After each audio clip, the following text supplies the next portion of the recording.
ముగిసింది. 2 దేశాల మధ్య అవగాహన ఒప్పందంపై అధికార లాంఛనం పూర్తయింది. బుధవారం రాత్రి ఎంఓయూపై అమెరికా అధ్యక్షుడు డొనాల్డ్ ట్రంప్, ఇరాన్ అధ్యక్షుడు పెజెష్కియాన్ సంతకాలు చేశారు. మధ్యవర్తిగా వ్యవహరిస్తున్న పాకిస్తాన్ తరపు ఆ దేశ ప్రధాని షహబాజ్ షరీఫ్ గురువారం సంతకం చేశారు.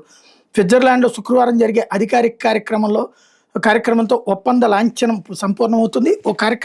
ఈ కార్యక్రమానికి అమెరికా, ఇరాన్, పాకిస్తాన్, ఖతార్ ప్రతినిధులు హాజరయ్యే అవకాశం ఉంది. వాళ్ళు ఎంఓయూ అమలు విధి విధానాలపై చర్చలు ప్రారంభిస్తారు. ఈ చర్చలో పాల్గొని తాను వెళ్లే అవకాశం ఉందని, అయితే ఎప్పుడు వెళ్లేది నిర్ణయించుకోలేదని అమెరికా ఉపాధ్యక్షుడు జేడీ వాన్స్ చెప్పారన్నటువంటిది హైలైట్ చేశారు. ఇకపోతే మద్యం రవాణా కుంభకోణం కేసులో కారుమూరి సునీల్ అరెస్ట్. వైకాపాయంలో ఆంధ్రప్రదేశ్లో జరిగిన మద్యం రవాణా కుంభకోణం కేసులో రాష్ట్ర మాజీ మంత్రి కారుమూరి నాగేశ్వరరావు కుమారుడు సునీల్ కుమార్ని ఈడీ గురువారం అరెస్ట్ చేసింది.